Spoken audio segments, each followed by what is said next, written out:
Let's get rolling, shall we? So, from your last trips to London, what did you think to yourselves? We're going to do this differently this time. We're going to do more of that, less of that. Oh, wow. Well, last time we were all like not really knowing what to expect because, well, for me personally, I mean, Michael's been here, but we never, as a band, and me personally, I've never been to the UK. And Michael had a horror trip last time, you know what I mean? Like it was a nightmare for him. Our old band, it just was at it was like at a decline of our career at the time. I had quit the band, and so Michael had a bad trip. But this time, he had a bad trip. He was on shrooms. And so this time we were really skeptical because I didn't know what to expect, and Michael knew that last time it wasn't pleasant, and so we were scared. But it was so amazing, and the fans were so crazy, and it was like so warm and welcoming, and I had no idea, that was to happen. And so this time we were like, we did have an idea that would happen, and we were stoked about it, and it's even beyond. But we came out here just, wanted to kill it just like last time, hoping to see some familiar faces and knowing, kind of what to expect this time. So yeah, I don't know if we plan to do anything differently. I just think we had high hopes this time around. This time around, we knew that London and actually the UK in general was going to be great. So, yeah, London was our biggest show of the last tour, which is our first time over here. And so we knew that the whole tour was going to be great, but London, from what we played last time, is incredible. So. Is it nerve-wracking? Because there's a lot of industry people also that comes to the London show and, critical eye they have. And we're kind of used to those shows because when we play New York City or LA, those are the 2 days when we play for, like, basically the industry. We have friends in New York and LA, but when we play days like that and days like London, it sucks because those are the days all our friends want to come out because those are the biggest and funnest shows. But it's also the days that our guest lists are full of industries, magazines, labels, and so it is what it is. But no, we love it. Like it's a bit nerve-wracking, but we know to expect it. So it's kind of exciting because it's like almost like a showcase, but in the setting of a show. So you play a showcase, you're like, it's not the same. There's not as many fans. It's mostly just people who want to like work with you. Yeah. But to be able to do kind of like the essence of a showcase with the presence of a crowd is bad. Best of both worlds, really. Yeah. Now, have you had the chance to be tourists today at all? Have you gone to any sites? I think I saw on your Twitter you wanted to go to Tower of London or something. Yeah, I really would kill to go there. We've just been so busy. We've drove around. Chris, who's TMing us over here, he's like rode us around and like showed us some spots and everything. But as far as like, I guess like parking here is like pretty crazy, especially because we're in a big van and everything. But yeah, like we've seen some stuff, but haven't actually physically gotten out to do it. We've been sightseeing like on the off days of like, even the last time we went to like Scotland's like necropolis, like big cemetery, and just to like a bunch of pubs that have been there for like hundreds of years and stuff like that. So that kind of stuff is cool, and we enjoy seeing like some of the museums and stuff. But we had a couple days off when we first got here before the tour started that we did go around and we saw like Big Ben and like we went to the palace. But we wanted to walk around, but we were like, Chris, stop! Let us get out of the palace. He said, if we stop right here, we're gonna get shot at. You can't pull up in a big white van right in front of the palace and just jump out like a bunch of like mysterious looking guys in all black like clothes. Wise move there, I think. Now, why do you think we've embraced you so much over here? Because the music press, like Rock Soundcrank, they seem to love you, and everyone just seems to really be up for what you're doing. Why do you think we like your formula? I have no clue. No clue. But I will say, you guys dig into the music over here. Yeah. It's really different because like back in the States, kids will be like, oh, great show, or oh, I like your songs. Here, it's really cool because they tell you why they like the song. Yeah. They'll tell you, they'll analyze it, and they really like dig into it, and they listen to the music and what's actually played, and that's really cool. I've always just thought that like, I don't know, like America, and I mean everywhere really, like internet and like he said, she said, this band was good and all, but I feel like the critics and the reviewers and the radio over here really tap into not just like the sound, but like the overall personality and identity of a band, like what's behind this band, and like what are they really striving for, and where's the star quality, and they really like you said, just dissect the band. And yeah, we don't know exactly what we're doing right, but we're just doing what we do, and I'm glad that you guys love it so much, you know. Because you're a band that do kind of, you have no boundaries, you tackle every genre that you fancy doing, it also brings with it people that go, I can't focus, it's schizophrenic and stuff like that. But is that kind of fun that you're a band that polarizes, that you can have, it brings debate and stuff like that? Right. I don't know, our band is art, you know, I mean, our music is art. I think being a little bit like, you know, all over the place is cool, because like we get bored if we just stick to the same thing, but there's something about the music where you can just tell that it's issues, like the sound of our production, the way we produce it, the way me and Michael write our vocal patterns, like you can just always kind of tell it's issues. And I think, like, I feel the same way about, like, Pablo Picasso is, like, one of my favorite artists. Like, you know, he had so many different styles, and he had so many, you know, off-the-wall paintings, but you could kind of always tell it was Pablo because of how he drew the characters and how weird and, like, demented and blocked the, you know, the things he painted were. Yeah.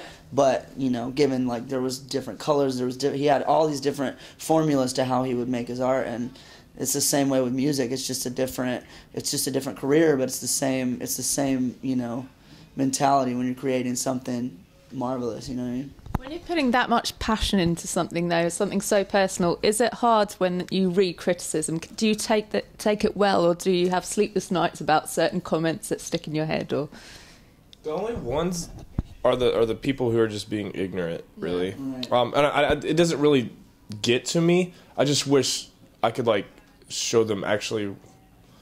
I don't know. I wish I could just tell them actually no, that's not true at all. Like, you know, like if they make like an ignorant comment, like saying like, just a popular one is Tyler uses auto-tune, like this would sound so much better. But I'm like, no, you don't understand. Like you know, I wish I could. Yeah, everybody uses it, but I wish I could educate some people. Yeah. Right.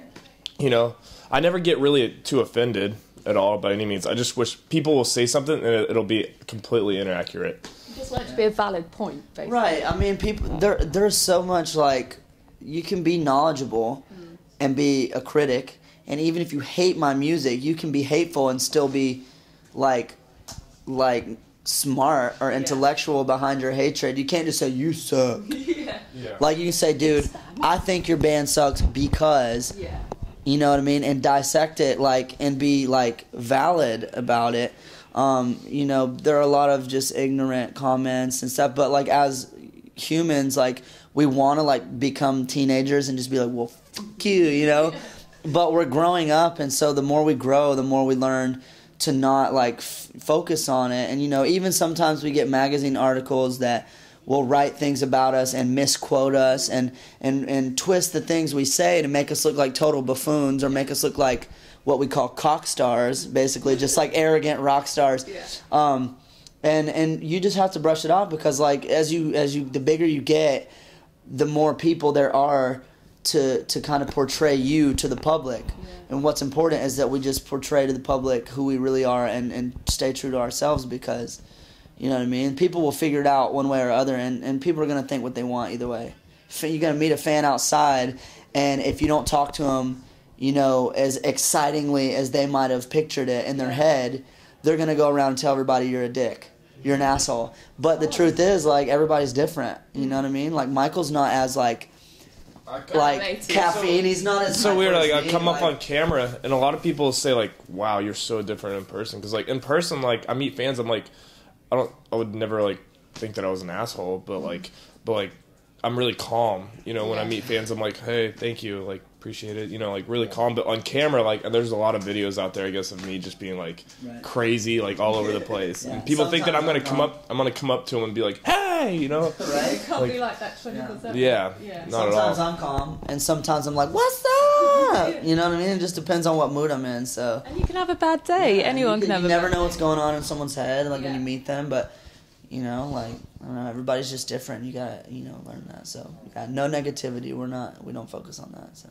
What about when you're making the music? Say someone has an idea they think's great, and maybe you're like, oh, I don't really think that's a great idea. How do you broach that with each other? Are you just totally honest? That happens a lot in the studio. Like, I'm very, I'm just kidding. I'm very like spontaneous. Like, I'm very sporadic. Even like I come up with like things that the band's like. They all will laugh at me, and I'll feel like they'll laugh hysterically, and I'll be like, what? What? and then I'm like, dude, and then like usually Ty or Sky, like, you know, on a professional level, will just come to their senses, and they'll be like, well, you know, the motto is don't dish it till you try, don't bash it till you've tried it. So we'll try it and we'll lay it out and we'll give it a chance to like work around it, and if it sounds like rubbish, then we're gonna scratch it. But you know, sometimes I have to fight for it. There's a lot of things on the record that I had a vision for that nobody really saw my vision, and I said, you're not gonna get it until I just put it out there for you. And I did it, and I worked it and fought on it, and then when it came out, the guys were like, all right, man. Are you like in your face when that happens, or are you like, are you quite cool about it? I mean, sometimes I like to be funny, I am, but you know, Michael's had ideas before that, like, you know, I've been like, maybe not, but you know, Michael's like really passionate about like some of the lyrical ideas and some of the stuff, so we just have to figure out a way to like mesh it together with the sound, and it usually comes out great. And you know, it's kind of cool because like a lot of bands like aren't like that. They'll just be like, no, that's whack, who does that? But we're kind of the opposite in a sense. We're like, okay, well, let's try it, you know, like, why not? I want to try shit that sounds like it wouldn't be a good idea, because if we make it work, people will be confused, but they'll be super intrigued by it, you know, and that's the fun in it. But yeah, we mesh together really well, especially like lyrically and like melodically. We feed off each other a lot, so we usually come to the table with a lot to show, and it's not usually like a problem.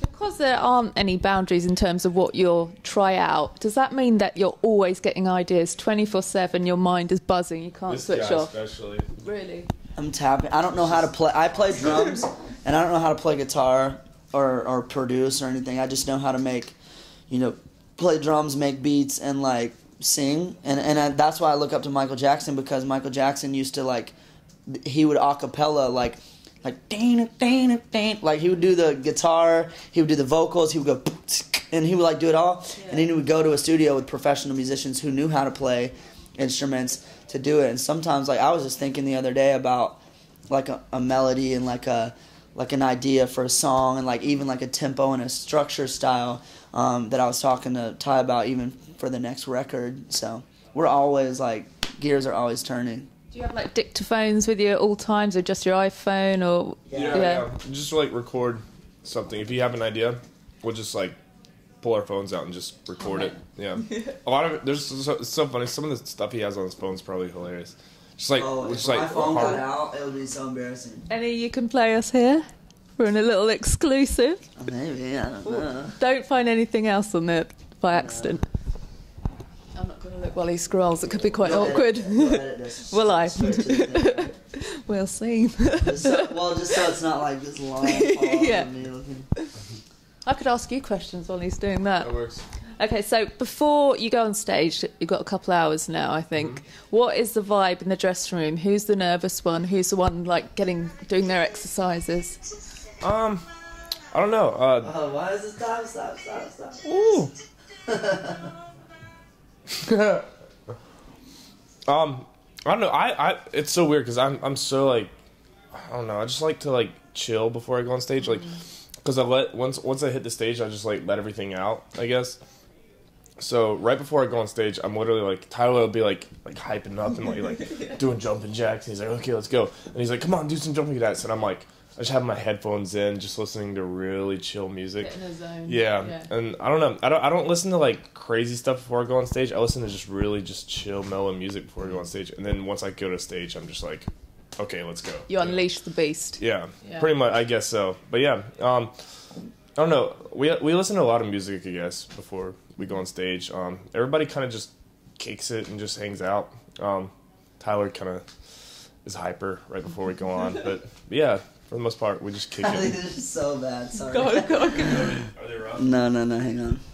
Not quite. Do you give them weird names as well, like just made up No, words and stuff? literally that's why it's so hard because they just say recording 1, Oh. recording 2, 1. I never filter them either, so some of them are just me going.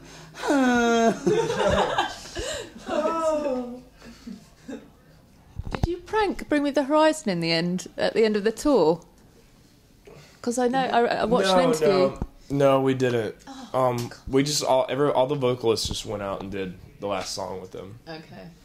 Yeah, there was no pranks. How are you ever going to top the dildo thing that happened to you guys? Oh, I mean, how that can was you amazing. top It It was that? funny. It was so funny because I was like, okay, I'll just work through it and just do it. But I couldn't get over the fact that there was a dildo like 2 inches from my mouth every time I put the microphone up to my face. And they wobble as well, don't Yeah, they? and I'm just like, this thing is hitting me in the mouth.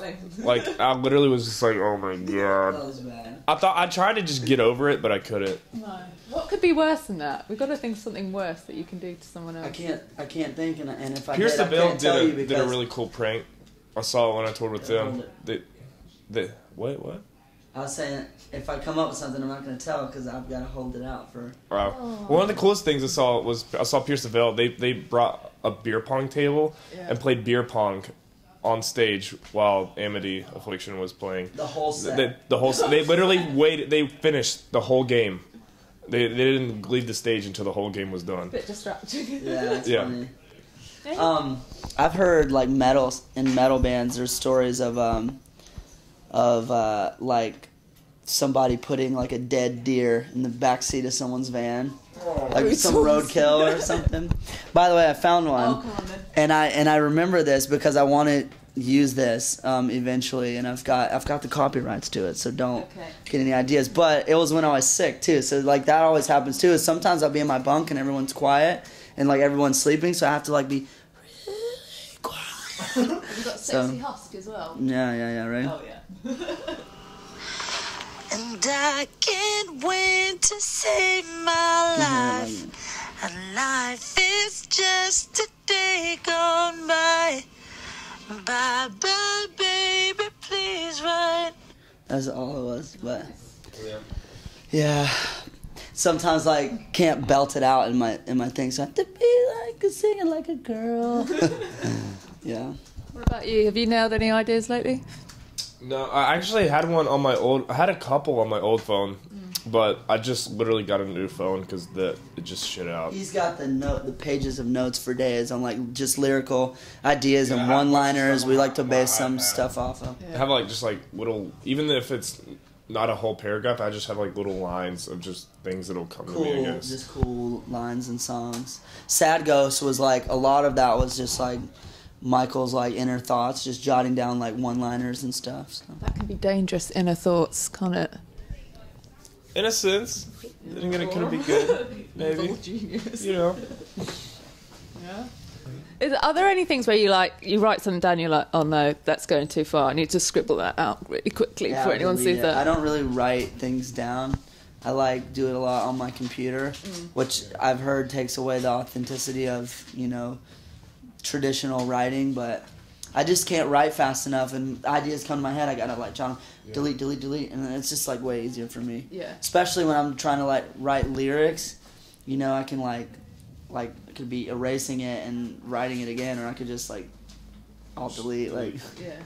But whatever works for you. yeah. Now, I was watching an interview earlier today, and you said dream tour scenario, maybe Linkin Park or Slipknot. Now, when you're around them at like festivals or anything, do you hunt them down and go, "Hi, we really like you"? I've never played a festival with either of those. I would love to. I wish. The thing is, I don't want to be like, I don't want to throw myself at a band, especially somebody like I would love to tour with.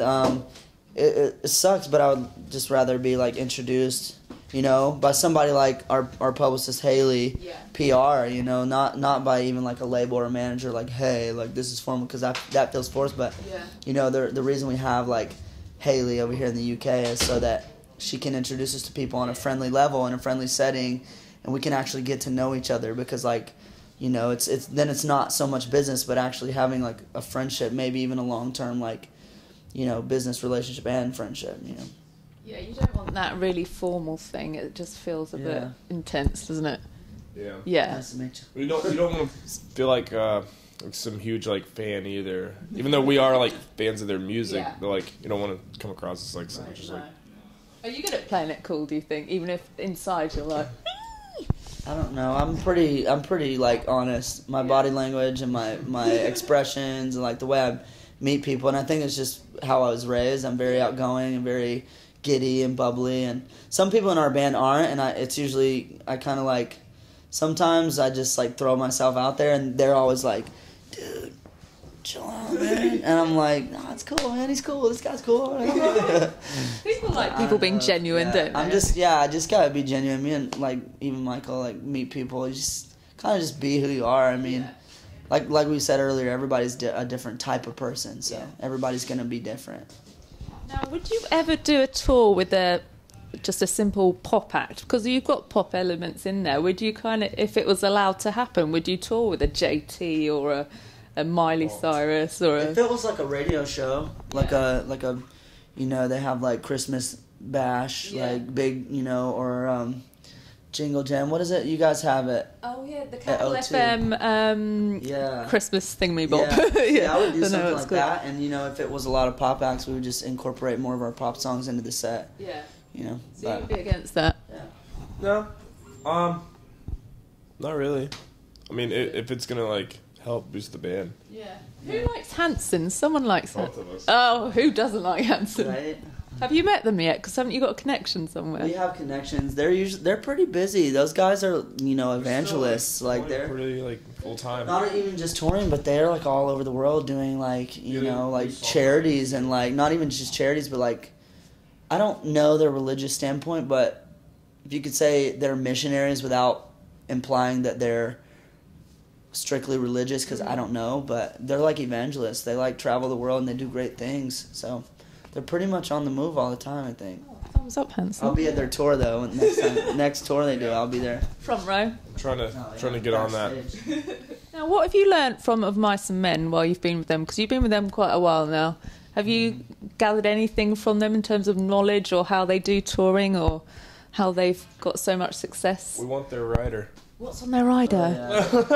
No, well, when you headline shows, you spend a lot of time, in the venue because of like sound checking and setting up and interviews, and then going to and from the radio stations and stuff. There's no time to really go out to eat and stuff. So I envy, that there's always, we go out to eat, but they've just got like food all over their green room, But that's just me being a fat ass and wanting to eat after I've already eaten, come back and snack on everything. But we've known those guys for years, and we've seen them, even in our old band, we've seen them, be at like a low level and rise like to such success, and we're very proud of them. And Austin's like a big brother to me, like he's always kind of like giving me guidance and let me vent to him when I've had problems. And the whole band's great. Like, really fun guys to be around. Yeah, they've become really, really professional just over the years. And right now, like, I'm probably really envious of their crew because they have a big crew. Like, our crew's great, but we only have like a 2-person crew. You know what I mean? Bring the whole team every time. Yeah, well, not even here, but even there. Like, they've got like the whole package, and they've got the success to fund that kind of thing. But their team is just really like wholesome. It's really solid. They do a great job. You seem in a good place yourselves though as a band. It seems finally that you've got your members, you're sorted. Mm-hmm. Does it feel like that now? Yeah. Do you feel a bit more stable? Yeah, of course. Yeah, we just got not just got Josh, but it's been coming up on a year, I guess. But he was kind of like the final touch, Yeah. He I don't know, everybody here is really talented, and they're really versatile as to what they can do. You know, they can do multiple things. So Proper musicians, yeah. exactly, yeah. It's great. Like everybody just fits, and when we first put the band together, it was kind of weird because we didn't know like what everybody's pet peeves were or how they were, and now we just kind of figured everyone out. So it's really cool. What's your number one pet peeve? Go. Germs. Germs in general. Oh. I just don't like. I like being clean. Well, that's a good thing, I guess. People leave shit everywhere, like their clothes. Clutter. In the bus, like when they clutter with the backpacks and the clothes everywhere. I'm like, put your shit away. Take responsibility for your own things. Throw your trash away. There's a trash can right there. You know what I mean? So I'm just like kind of a neat freak, and he's kind of a germaphobe. So. Oh, you're a team then, aren't you? The that's why clean we live team. together. Yeah. Now, May, I think you've got some time off. Is that right? What will you do? Will you literally allow yourselves to relax, or will you still be writing and doing My stuff? plan is to relax. Yeah. I don't think I'll be able to. No. I'll be doing something. I'll be working on like more covers or solo music, or Michael, I think, might go do some vocal lessons with what's her name? Melissa Cross. In New York. Oh. So I don't know. We have plans to We kind of always- work on we our kinda always work on planned our own lives and our Yeah. personal selves. But We kind of always plan to maybe chill and just relax, but I don't think that ever really happens. the only way we're gonna relax is if we literally like isolate ourselves and go on a vacation, Yeah. like to the beach or to like an island or something. And no You know, computers. for a week. But as soon as we get back, we're gonna be back to work. So you can't go home and like, you know what I mean? Yeah. Just always wanting to do I something. think when you're artists, like you can't switch that off, can you? You kind of, it's always part of you, which is nice. I don't feel like there's enough out there yet. I don't feel like we've accomplished enough yet. Right. You know, because right when we were doing our record, we were on tour and we were like, all we need to do is like, you know, get off this tour so we can finish writing the record and then we'll be straight. And then it was like, we got to record the record. And once the record was done, we all thought to ourselves, like, as soon as this record's done, as soon as it's recorded, it's printed, we've got all the notes, everything's the way we want it, we'll be able to just tour and have fun and like not worry about music at all or writing or anything. We're just going to tour and actually just focus on touring and having a fun time on the road. Yeah. And as soon as we got on the road, we were like, man, we should do like an acoustic EP. We should do like some covers. We should do, you know, we should like shoot a couple music videos. And then we start like writing our own videos and stuff. So just like, I don't know, we're too young and too like inspired to slow down. Yeah, rightly so. Right. Okay, I think this is the cue to go. So can we end it on a high note? Well, I say high note. I've been asked to get you to twerk because you said in an interview you could do twerking quite well. 3 times today. Have you? Oh, no, this is going to be the new thing, isn't it? That you're going to have to do all the time. Everybody already thinks I look like Miley because my hair is bleached blonde. So. I would never have said that. Wow, cool. Kevin Costner. Oh. There we go. I don't think you could see that. 'cause That of the was special. contrast, but- Just a little taste. Catch me in the club and I've had a few drinks and you might see me act a fool. Oh, I need to Act go and see foolish, that. Yeah, there's an after party tonight. Bring your camera. Yeah. Okay, thank you very much. Have a good one. No problem. Thank you. Cheers. Thank you.